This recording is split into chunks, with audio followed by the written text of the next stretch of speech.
Marvel studios இப்போதைக்கு ஒரு புது ஸ்லேட்டை ரிலீஸ் பண்ணியிருக்காங்க. அதாவது டிசம்பர் 2028 அப்போதைக்கு ஒரு படம் ரிலீஸ் ஆக போகுது அப்படிங்கிற மாதிரி அன்டைட்டிலாக ரிலீஸ் பண்ணியிருக்காங்க. இது என்ன படம்னு இது வரைக்கும் மார்வல் அஃபீஷியலாக கன்ஃபார்ம் பண்ணல. பட் ஏகப்பட்ட ரூமர் வந்துகிட்டு இருக்கு. அதில் ஒரு ரூமர் என்னன்னா, சீக்ரெட் வார்ஸை கொஞ்சம் தள்ளி வைக்க போறாங்க. அதாவது 2027 டிசம்பர்லேருந்து அப்படியே 2028 டிசம்பருக்கு சேஞ்ச் பண்ண போறாங்க. அதுக்கு இடையில 4-5 படங்களை விட்டுட்டு மார்வல் சீக்ரெட் வார்ஸ்க்கான ஹைப்பை ஏற்றிட்டு சீக்ரெட் வார்ஸை விடலாம் அப்படிங்கிற மாதிரி பிளான் பண்ணியிருக்காங்க. அதனாலதான் இந்த 1 வருஷம் டிலே அப்படிங்கிற மாதிரி சொல்லியிருக்காங்க.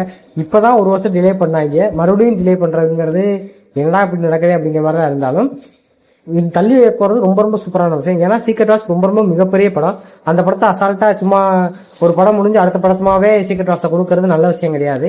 கொஞ்சம் டிலே பண்ணி இடையில மல்டிவர்ஸ்ல நிறைய படங்கள் வருது, பேட்டில் வேல்டர் நிறைய படம் வருது அப்படிங்கிற மாதிரி காட்டி சீக்ரெட் வார்ஸ் கொண்டு போனாதான் நிறைய கேரக்டருக்கான ஆர்ஜினை சொல்லி அவளை எப்படி நம்ம டாக்டர் டூம் எதிர்க்க போறாங்க, டாக்டர் டூம் எவ்வளவு பெரிய இல்லை அப்படிங்கிறத காட்ட முடியும். ஸோ அதுக்காண்டி இந்த கேப் வேணும் தான். பட் இன்னும் சில ரூமர்ஸ் என்ன போகுதுன்னா, சீக்ரெட் வார்ஸை 2 பிரிக்க போறாங்க. சீக்ரெட் வார்ஸ் 1 டிசம்பர் 2027 வரும், அதோட செகண்ட் பார்ட் டிசம்பர் 2028 வரும் அப்படிங்கிற மாதிரி சொல்றாங்க. பட் இப்போதைக்கு மார்வல் சைட்ல இருந்து வந்தது என்னன்னா, சீக்ரெட் வார்ஸை 2 பிரிக்கிற எண்ணம் மார்வல் ஸ்டுடியோக்கு கிடையாது அப்படிங்கிற மாதிரி சொல்றாங்க. பட் எப்படி நடந்தாலும் சீக்ரெட் வார்ஸுக்கான கேப் கொஞ்சம் வேணும். அதுக்கு இடையில ஒரு 4-5 படம் வந்தாதான் டாக்டர் டூம் எவ்வளவு பெரிய வில்லன், டாக்டர் டூமை எப்படி எதிர்க்க போறாங்க, அதுக்கு என்னென்ன பிளான் பண்றாங்க நம்ம அவெஞ்சர்ஸ் அப்படிங்கிற மாதிரி கொண்டு போனாதான் நம்ம டாக்டர் டூமை பார்க்கும் போதே ஓரளவுக்கு அவர் மேல உள்ள பயமும், அவர் எப்படி அவெஞ்சர்ஸ் தோக்கடிக்க போறா அப்படிங்கிற ஒரு கியூரியாசிட்டியும் வரும்.